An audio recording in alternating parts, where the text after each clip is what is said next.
Right, welcome everybody. We are in our September office hours. I'll be honest, we kind of delayed hitting record on this one. We were having such great conversation, but I kind of called a timeout, and I want to repeat just a little bit of it. One of the conversations we were having is how in a full training program or learning program, we may not get value out of every bit of it. But usually there's a component or two that can change our whole world if we stay open to learning and receiving and just being aware of where we could learn from. And it might come from an unexpected place. So Lydia, will you repeat your kind of the short version of your story of your MBA program and how you got a really surprising insight there? Yeah, sure. So I'll condense it to a couple of minutes. So I did an executive MBA from London Business School, very expensive program, a lot of courses, some of mandatory, some elective. And, you know, um, some of them were good, some of them are better, some of them actually didn't meet my expectation. But surprisingly, one course that was an elective that I chose to take was negotiation course that I just knew I'm bad at that. So I took it without even knowing what it will bring me or how I'm going to use it. I just thought, look, I need to take, and this course alone paid for my MBA because I helped my husband to negotiate a very big deal. And just every day up to this date, which is 10 years later, more, 12 years later, I use almost every day. And I wanted to reference that, again, not the whole course, but a few key concepts that I took from it. And one concept that I want to mention is everything is not negotiable. Like, everything is figureoutable. Well, actually, everything is negotiable. So you just have to find the angle where to negotiate. And then the second point that I mentioned was that if you focus on price, then it's difficult. If you just focus on price in any negotiations, it's very hard to find common grounds. Now, if there is an overlap in price, find what's important to the other party outside price. And often there are a number of things that are important to the other party. Once you can find them and once you're okay with them, you'll get the deal that will work for you, and then everybody goes happy because it's a win-win. So just these 2 points, and again, there were a lot of things, but these 2 points, like, use every chance you have to train your negotiating skills, because everything is negotiable, again, surprisingly. And then second, just look for other things, and don't focus on just one point. And I think for coaches, I want to bring it back to the coaches, because coaches, like, this is my package and that's it. And then a lot of clients like, I'm not sure if I'm ready. So what if you be more flexible on your pricing? What about success fees? What about installments? What about adding bonuses? So there are so many options that you can bring to your clients when you offer them a package and they're not ready to pay. Then you can be much more creative and find a way where it's going to work for them and it's going to work for you, without going quickly into the discounts and reducing the price, without devaluing yourself.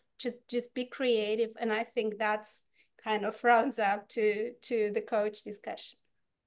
So Scott, anything you'd add in how that skill is relevant for coaches?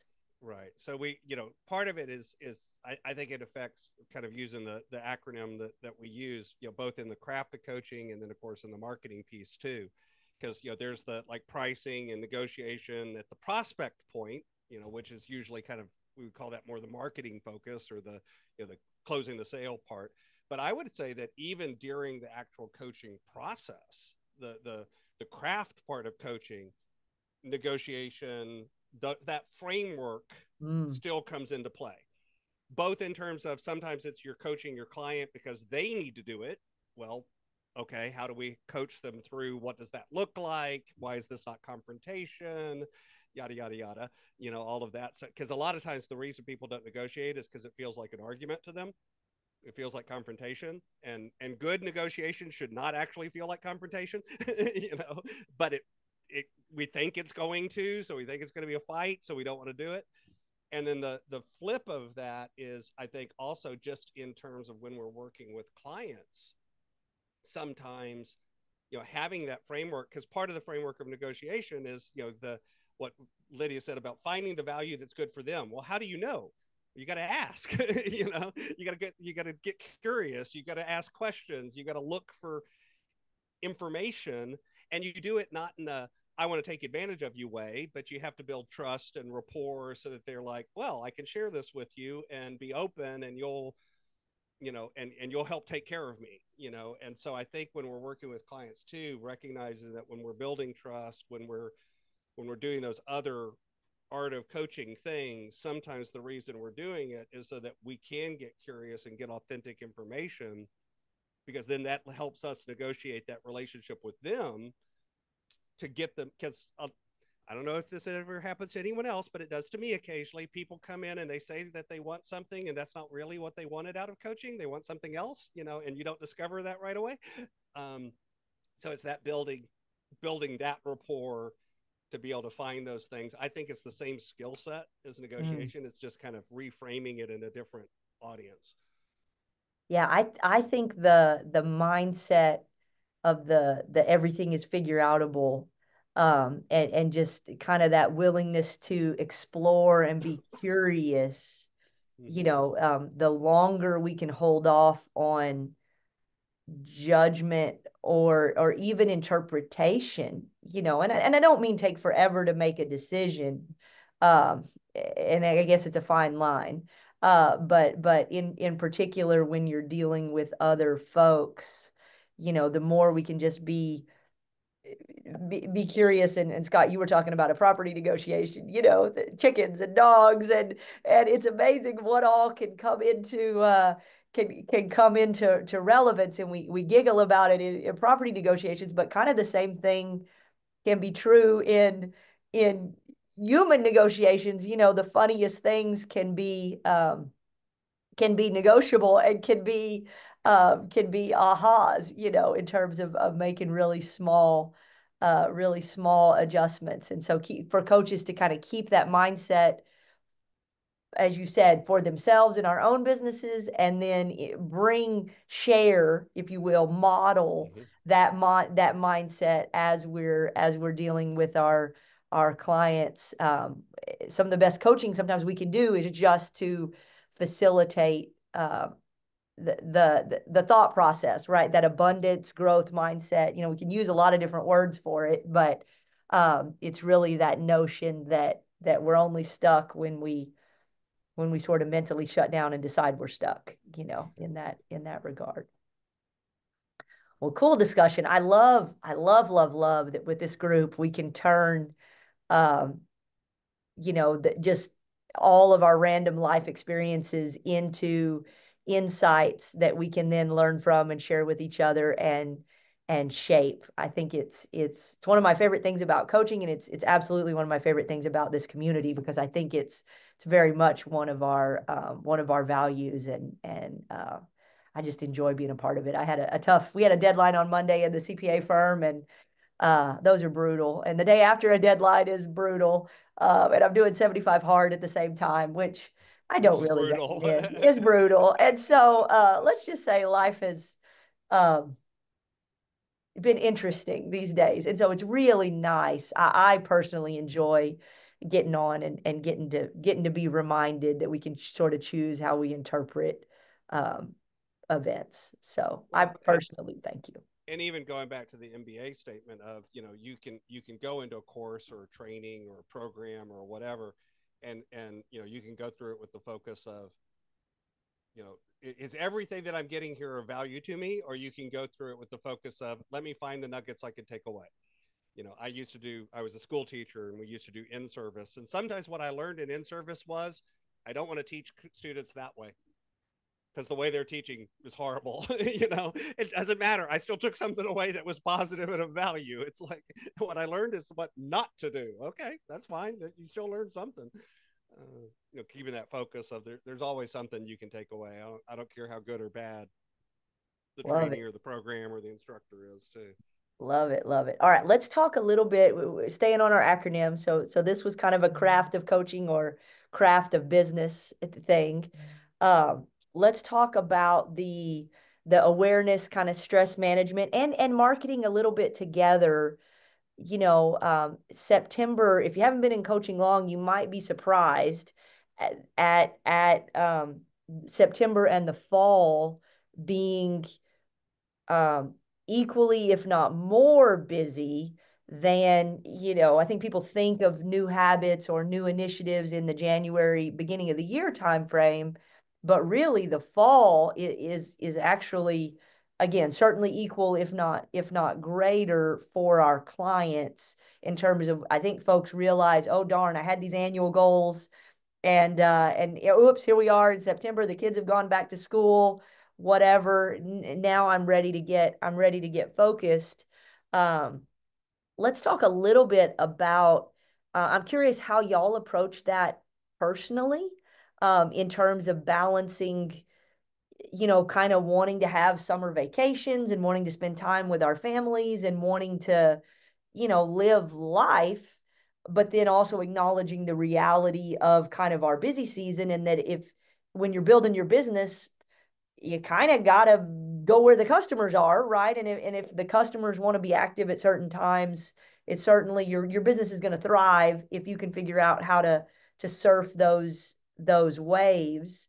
Um, and Lydia, I think you've seen this in some of our first year folks, you know, got their offers out there really timely and are seeing great results. So I guess share a little bit about that and some of the strategies that you've seen in that cohort in terms of how they've navigated, you know, the calendar and balancing real life and family life with this trend.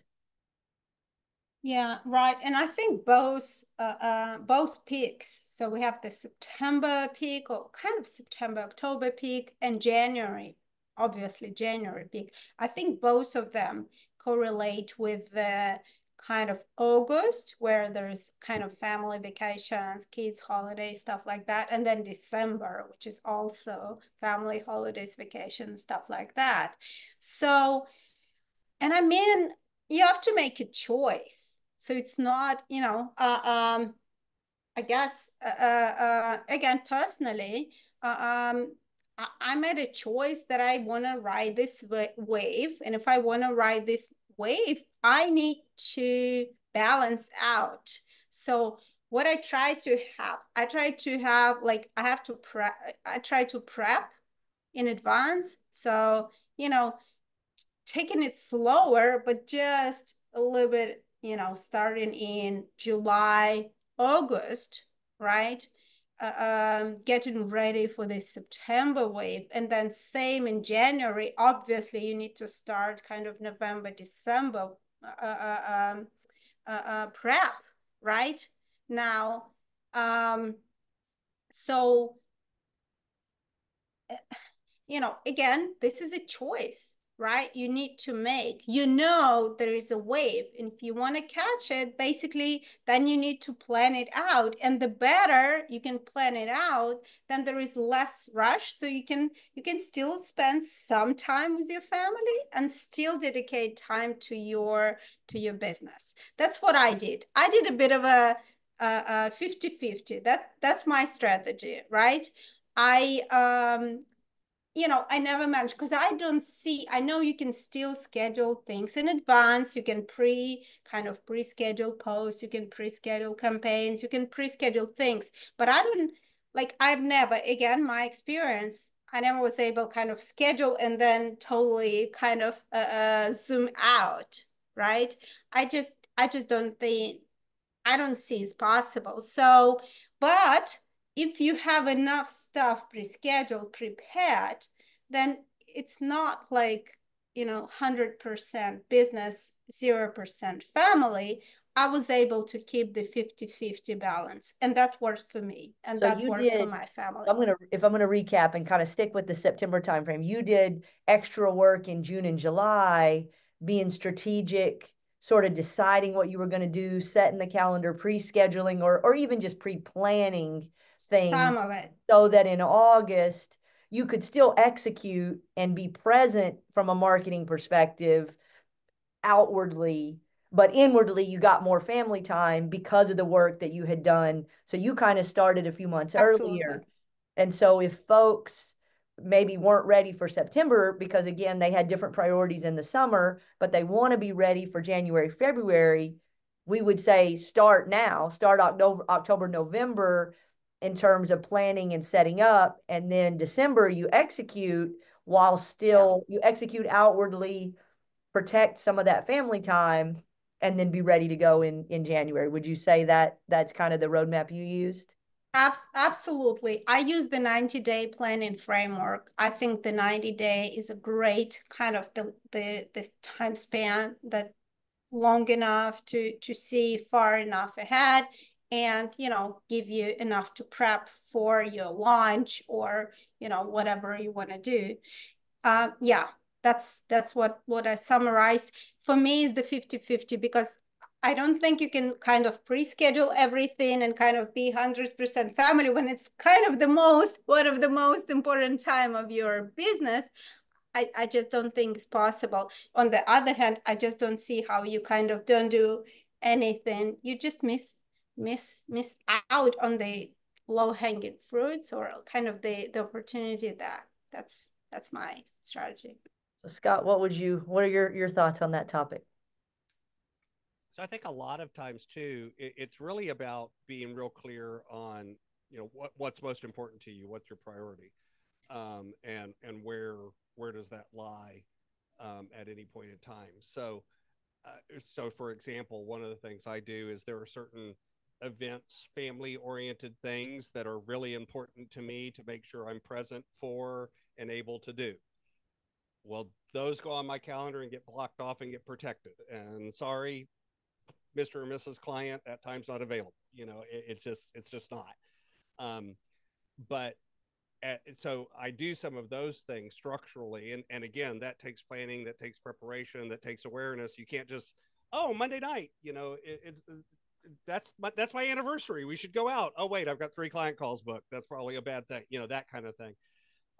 So instead, it is about identifying what's important to you from a business perspective, from a personal perspective, from a relaxation, self-care perspective. You have to have some of all of those things all the time, but they ebb and flow in terms of the percentages and the importance of them, and what do you put value on and what don't you. So there are some family events that I will say no to and open up for clients because it's not a priority. And then there's other time that like, nope, that's protected 100%, and vice versa. There are some things that if So it happened, I'd bump a client. how far out do you typically look in terms of, do you have specific intervals that you revisit your calendar? Do you do it all in January? Like, let's get tactical for a second, because I think you're a master at I full disclosure, Scott and I live fairly close to each other. I've gotten to know him pretty well, and I think he does a masterful job of keeping up his external marketing, again, even during times that I know you're actually privately focused somewhere else. So I'm like curious, right now. yeah, Great I'm curious example. tactically, like how do you literally execute on, I mean, let's take your anniversary or a son's graduation or a mom's birthday. How far out are you putting not just the birthday on the calendar, but if it's a full weekend that you're doing that, how far out are you protecting that and adjusting and so forth? As early as possible. So I mean, there are times that, like, I'll go back to when my son was in high school, and he's in band, and well, guess what, in September they give you the band calendar. Well, the day that came home, I'm grabbing the band calendar. I'm blocking off times because it's really important that I go to the game. What are away games? What are home games? Where's he going to be at? Oh, look, it's an away game, so I have to block off more time. Versus it's a home game, I can be there in an hour. I can work a little later in the day that day. That kind of thing. So it's there's a little bit of a both and in terms of, some of it is I've got things on my calendar for a year from now, because I know, my wife's birthday, we're going to do something that weekend or whatever, that kind of thing. So I'm able to block it out well in advance. And then some things are recurring. So like I work with a lot of international clients, like a lot of us do. So I literally put block time on my calendar for like sleeping, because honestly, but before I did that, I accidentally had my calendar set up in a way where someone booked a call at 2 a.m, and it's like, oh, mistake So, learned. Don't do that. So so some of for it's just that. for your existing clients, do you have some that are recurring calls or Zooms, Mm-hmm. correct? Yep. So let's say, I'm just going to pick a time. Let's say, and maybe and I'm curious how you do this, but let's say you have a recurring call with a client at 10 a.m. on Fridays. And then you get the band calendar and you And see that Friday is going to be a that conflict. there's a special performance at noon on a Friday 6 weeks from now. How do you navigate that? How and when do you navigate that situation? Again, early and often and clearly. So, I mean, I'm going to reach out to that the day I know it's going to be a problem. I'm going to communicate with that client and say, hey, I know we meet every 2 weeks on Friday. This one happens to fall on an event with my son. It's a band event that's really important to me. Part of what I teach my clients is, things like that. If you've made commitments to family, that's important. You need to protect that time. They get it. In other words, I'm modeling and living So what I've been do you telling them. reschedule? Do you cancel? How do you I've done all tactically of that. execute? We're back to negotiation and Okay, everything's okay, negotiable. Would you like to bump it a week? Would you like to cancel it? Would you like what do you want to do? okay. And I've had clients who we've been meeting together monthly, once a month for years, and they are like, oh, just cancel it. Okay, do you want me to refund you the invoice or not invoice you that month? Oh, go ahead, I'll pay you that month. I've had clients say, yes, I'd like to refund the invoice. Okay, I won't bill you that month. I've had clients say, let's move it a week. Okay, great, that works for me. Let's move it a week. It's just asking and communicating clearly and proactively. When it's frustrating for them, it's the same time it's frustrating for you. Someone calls you 30 seconds before the call. Oh, I can't make it tonight. As a coach, you hate that when your client does it to you, so don't do it to your client, you know. This is good. I mean, I think this is obvious if you're an experienced coach, but less obvious if you're not. And sometimes we think you can't cancel ever. Yeah, And well, I I've would moved say things. previous to the hurricane, I kind of sacrificed everything to coach, right? And then the hurricane came and there was no, I mean, we didn't have power, water, or cell connection. So there wasn't going to be any coaching happening for a while under any circumstances. And then I had the same experience you had where folks were incredibly supportive, both in terms of flexibility and in terms of financially. To your point, I was prepared to lose all my coaching income. And folks were like, oh, no, no, keep it, keep it Mm-hmm. going. Just, do this instead or whatever. It was really interesting. And again, I think it does circle back to our bigger point of, communicating, if you want to call it negotiating, but really just being clear in communicating and looking for win-win opportunities for, for every stakeholder in that. So thank you for sharing and letting us dive in the weeds. I think those nuances can be really valuable for coaches that are developing their practices or thinking about it. And so you use obviously like a Calendly type software to send links to folks, or how do you execute on this?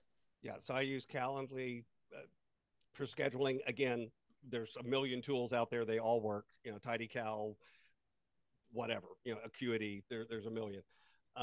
But I have a front-facing tool that allows them to schedule in their time zone, and yet it shows up on my calendar in my time zone. That those sorts of things are important. And then I have also a lot of uh, with the booking and the changing things around, again, usually those tools have ways to reschedule. And so I'll either ask them to reschedule, or, sometimes it's as simple as, does this time work for you next week? They say, yes, it works for you, move it to next week. You can just manually move it. But other times, if it gets more complicated than that, I try to go back to the tool and use that to reschedule, just because otherwise time zone, right, and daylight. Wait, do y'all do daylight savings time? Do you not do daylight savings time? What? Ooh, that Blah gets blah us blah. that gets us every time. That gets us every time. It's Tuesday at 7. Oh wait, that's Wednesday at 4. Whatever. That all of that stuff that you end up with. So that's where automation and tools kind of help you a lot. Love it. Love it it. depends on the situation and the client. But yeah, we try to automate as much of that as you. Again, I look for opportunities to automate repetitive tasks if they're going to save you time, and look for ways to use technology and tools to help smooth out the process. Yes. Shameless plug for Scott's book. If you haven't read it yet, I have been referencing it, reading through and referencing it, and Keystone Habits make an appearance. So if you're a habit coach, it's kind of fun to read and see somebody else, sharing habit wisdom in there. Okay, let's talk a little bit about marketing specifically.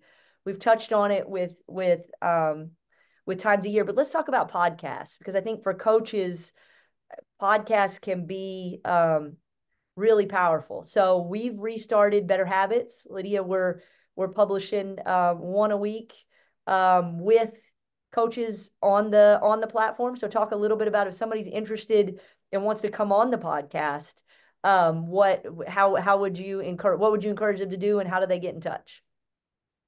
No, absolutely. And I know I have a few inquiries, so I'm gonna reach out to those who already submitted the request. I'm gonna post a link to, if you would like to get features, please join in. I think it's a great way. I don't know. I enjoy those conversations so much because, first of all, it's the opportunity to meet all our habit coaches. And every one of them have their own perspective and their own knowledge and their own experience, and that every conversation is just an amazing opportunity for a coach to shine on, right? So just jump in. We're gonna start recording, because I had a couple recorded conversations, though I was posting them, but now I'll be opening up to do the recording, and we continue posting them every week. So it's your opportunity to shine. And then I once we post in our coach email sent by Kendra, I then send it to you with all the links that you can share through your network. I think it's also great content, all of us coaches, like, always struggle, like, where do I get content? So being a guest on a podcast is not only an opportunity to show up in different places, but also a great way of creating content where actually it takes a little effort from you. And I've been following Scott's advice. I registered at the Podmatch, the service that he recommended. This is great service, really great service. There are a lot of services, but this one, I think it really pays, it really fulfills its obligations. So basically, you get on other people podcasts, and not only, you get featured, there is a link to your profile on those people, podcast platforms, YouTube, whatever they share, but also, and I think I started to ask for the recording of the podcast so that I can create shorts, the short version, the short format videos that I can share on my social media, which for me is LinkedIn right now, but it can be any social media, honestly, Facebook, Instagram, LinkedIn, X, whatever you use. And that's so easy. You create 3, 4, 10, depending on the length, pieces of content from, and you don't need like these guests. I've been to a couple so far, and I have 6 booked. So they're just coming in. They're good. And I have a lot. And you don't need to prepare. You just come and you just answer those questions. The hosts, at least again, the ones that I've met, are really good. They ask you good questions. Same with me. Come to our Better Habits podcast. I will ask you all the questions. So there is no need to prepare, or, just be yourself. And you got whatever, 30, 20, 30, 40 minutes of content that you can then, use and Right. So they can, repurpose and use. so yeah, so coaches can use us to create that initial batch if they want.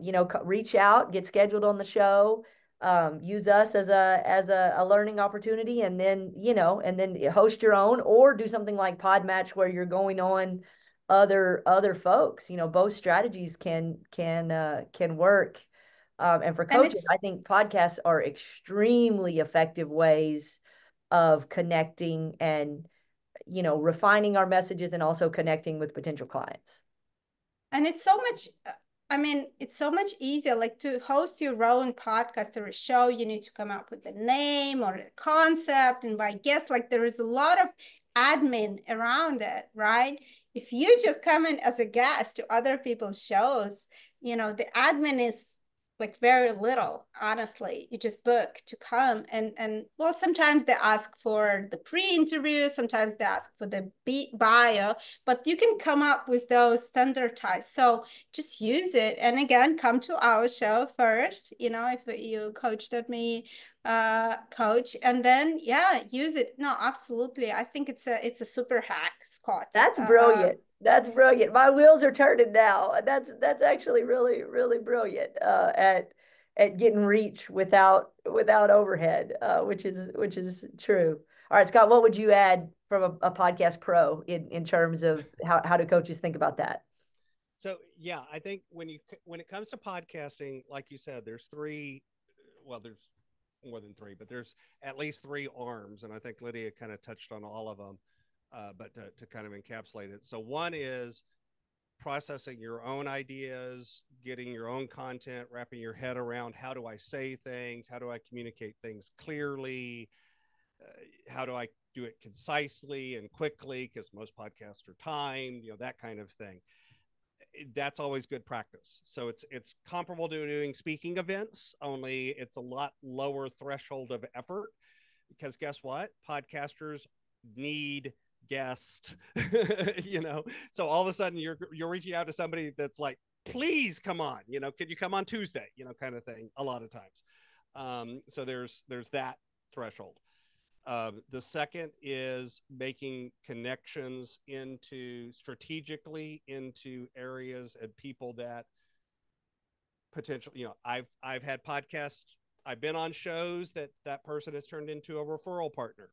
I've been on shows where that person has, got interviewed for my book, or did the forward for my book. So there's the networking aspect of it for you and your business, where you can go and market and make connections and network and build into places that, hey, this person, Lydia's audience kind of overlaps with mine, but Lidia doesn't do what I do. So if I come and talk about what I do, I'm talking to people that need my services. So there's that kind of thing. And then there's also Lydia doesn't actually have clients that are like my clients, but Lidia has some skills or some abilities or something that I might want to use. I want to build a connection with Lidia. It's a big difference between calling Lidia and saying, hey, do you want to have coffee? And calling Lidia and say, hey, do you want to be on my show? Or, hey, can I come on your show? It's a different level of ask. And then the third one, beyond kind of the network building referrals, is, again, it's just an opportunity to put to develop content that you then can use in multiple ways. So it's, you know, the repurposing thing. It can turn into social media posts. It can turn into a blog post. It can turn into clips.